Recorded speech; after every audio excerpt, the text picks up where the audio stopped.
تاريخ الكرة الوطنية، ملحمة مونديال الأندية.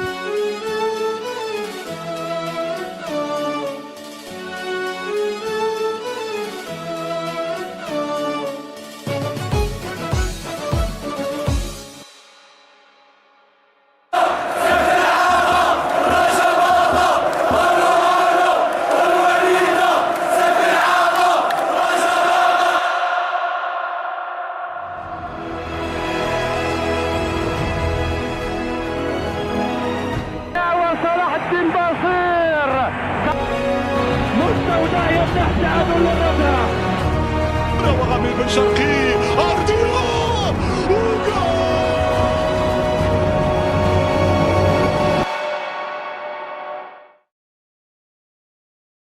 بعد نهاية أول نسخة من كأس العالم للأندية بالبرازيل سنة 2000 واللي عرفات مشاركة نادي الرجاء البيضاوي بطل إفريقيا آنذاك. مشاركة كانت استثنائية بعروض ممتعة للنسور، خلات الجماهير اللاتينية تتغنى بنادي ما كيعرفوا عليه والو، من غير شبان أغلبيتهم قصار قامة كيتبادلوا بيناتهم الكرة بسلاسة أمام كبار الأندية البرازيلية والآسيوية. كورينتياس زكريا بوب سفري وقف كورتو عاد فتح عند اللاعب رضوان الحيمر، طريقه جميله باش كيمروا اللاعبين ديال الرجاء. السفري غادي عرضيه بالفعل عند مصباح مستودع تبحث على المنافذ كل مكان بالكعب عند زكريا عبوب. مثلثات بين اللاعبين ديال الرجاء، هذا هو الاسلوب اللي كيميلوا ليه اللاعبين، ممتاز اللاعبين ديال الرجاء حتى لدرجه ان الجمهور اللي كيتجاوز هنا 30,000 متفرج ما راضيش بتاتا على العرض ديال فريق كورينتياس. يعني هذا هو العرض، هذا هو الايقاع اللي كيبحث عليه فريق الرجاء. ماشي سهل على فريق يلعب بهذا الايقاع امام فريق كبير اللي هو فريق كورينتياس، وبلد كتعتبر الرائد عالميا في كرة القدم وامام جمهور كبير. وبلا ما ننساو المقابله الكلاسيكيه ضد نادي القرن ريال مدريد، فين احرج زملاء مستودع عمالقه الكره امام انظار العالم.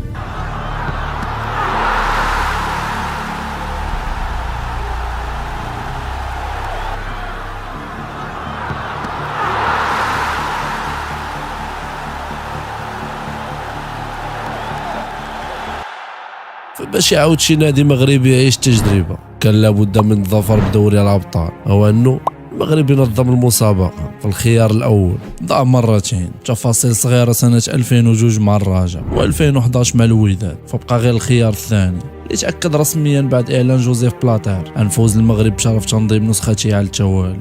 يكفيك الظفر بدير على الدوري لتتاهل للموندياليتو رفقه ابطال القارات. فبدا الموسم وجميع الفرق دايره اللقب بين عينيها، خصوصا نادي الرجاء اللي كان كيعيش انذاك فتره انتقاليه وانتخابات لتولي الرئاسه. هذه الاخيره كانت من نصيب السيد محمد بودريقه خلف عبد السلام حنات، وبدا العمل تعاقدوا مع المدرب محمد فاخر واضعا بين يديه هدف واحد، تتويج بالبطوله ومانحا هي الضوء الاخضر في اختيار لاعبين من مستوى كبير. ودخلت الرجاء في احد اكبر الميركاتوات انذاك باستقدام عدد كبير من اللاعبين، فكانت النتيجه انفراد النادي الاخضر بالمقدمه متبوعا بنادي الجيش الملكي بعد سباق حسم في اخر الانفاس. في مباراة نقطة تساوي الشيء الكثير اليوم لنادي الجيش الملكي. خطأ في التغطية يدفع ثمنه الجيش الملكي غاليا.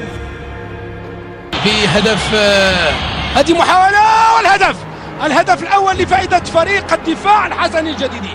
سليماني من سينفذ الخطأ كيتنفذ والهدف، هدف التعادل لفائدة فريق الرجاء، هدف التعادل لفائدة فريق الرجاء في الزاوية 90. يعني فريق الرجاء كان الحل الوحيد عنده هو كرة ثابتة لأن البطولة الوطنية لهذا الموسم.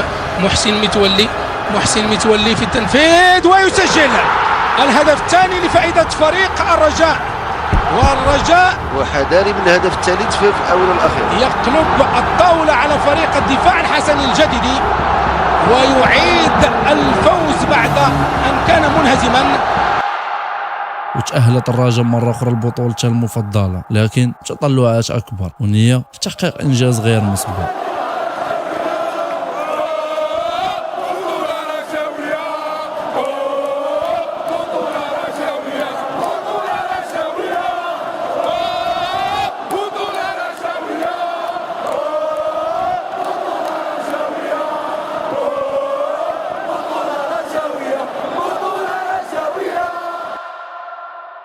الموندياليتو تقرر تنظيم مدينتي أكادير ومراكش معلمتيهما الرياضيتين لتتوافد آلاف الجماهير من جميع المدن، وكأن المنتخب هو اللي لاعب، شي اللي خلق رواج كبير بالمدينتين. البطولة كما قلنا عرفت مشاركة أبطال القارات، الأهلي عن قارة إفريقيا، غوانزو الصيني عن آسيا، مونتيري المكسيكي من الكونكاكاف، أتلتيكو مينيرو البرازيلي الفائز بكأس ليبرتادوريس بقيادة أسطورة الكرة العالمية غاوتشو رونالدينيو، ثم بايرن ميونخ الفائز بعصبة الأبطال الأوروبية، وأخيرا نادي أوكلاند سيتي بطل أوقيانوسيا. هذا الأخير كان أول عقبة أمام نادي الشعب، إما الفوز والمضي قدما بالمسابقة أو الاكتفاء بالمشاركة. قبل بداية العرس العالمي كان الرجاء كيعيش أزمة نتائج بالبطولة والكأس، شي اللي خلق نوع من الشك داخل الفريق، ليتخذ قرار في غاية الجرأة إقالة المدرب محمد فاخر على بعد 10 أيام فقط، والبديل كان التونسي فوزي البنزرتي. وعين على انطلاق الحدث العالمي لكأس العالم للأندية انفصل فريق الرجاء البيضاوي عن مدربه محمد فاخير، وجاء ذلك عقب هزيمته أمام الدفاع الحسني الجديد ب1 واحد ل0.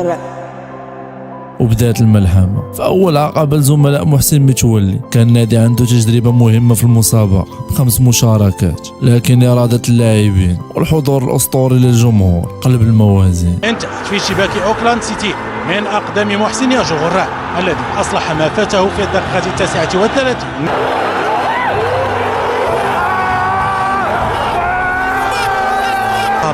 فبعد عديد المحاولات لتسجيل هدف الفوز مكن الرجاء من ذلك في الأنفاس الأخيرة بواسطة اللاعب عبد الإله الحافظي.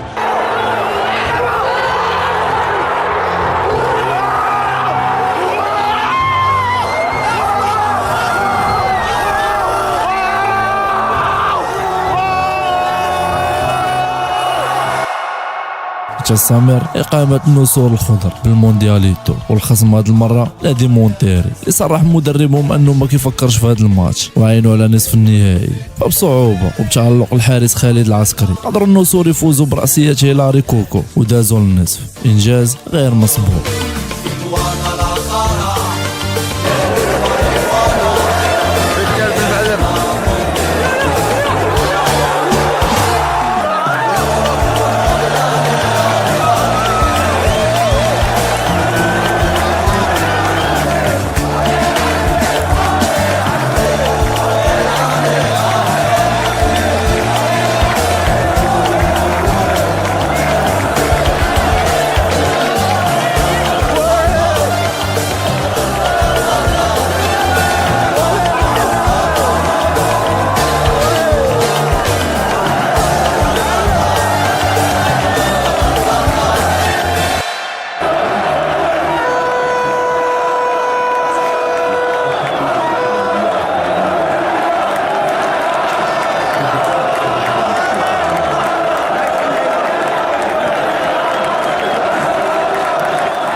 ليطول مقام الجماهير بالجنوب كيفاش يجيو هما لاعبين نصف النهائي ضد واحد من اساطير اللعبه الساحل البرازيلي رونالدينيو، اللي غير البارح كانوا كيقلبوا على مهاراته ولقطاته بالانترنت وعلى نفس غرار مباراه مونتيري. الغرور كان مسيطر على مينيرو، حيث انه اغلب الجماهير ديجا شارين تذاكر النهائي، في حين انه جماهير الخضراء كيعيشوا كل ماتش راسو، شي اللي كيخلي ثمن التذاكر يوصل لمبالغ قياسيه خصوصا بالسوق السوداء. وبدات المقابله اللي بصح حتى كلمه ما تقدر توصفها.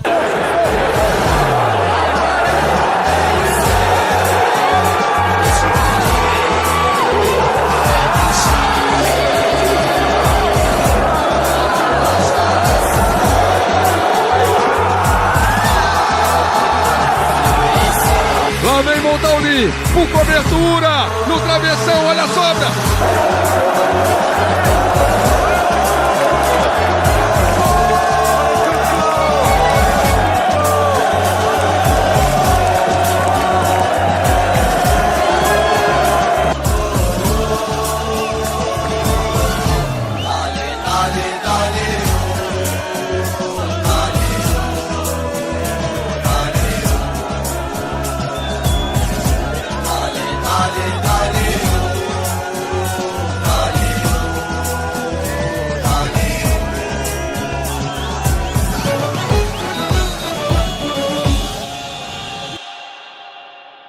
الرجاء البيضاوي وصل إلى نهائي بطولة الأندية العالمية بخطى واثقة.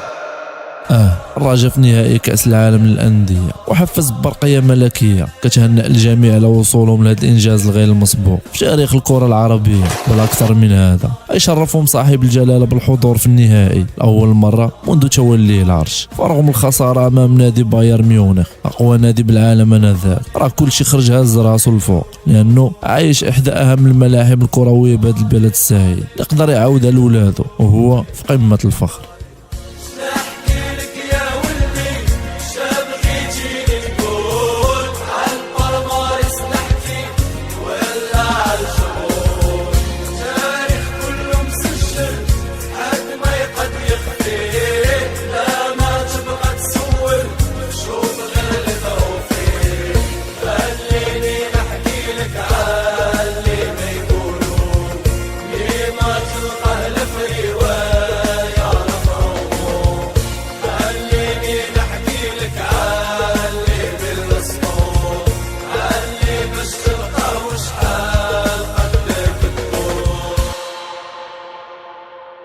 يوشح صاحب الجلالة الملك محمد السادس نصره الله صدور أطري ولاعب فريق الرجاء البيضاوي لكرة القدم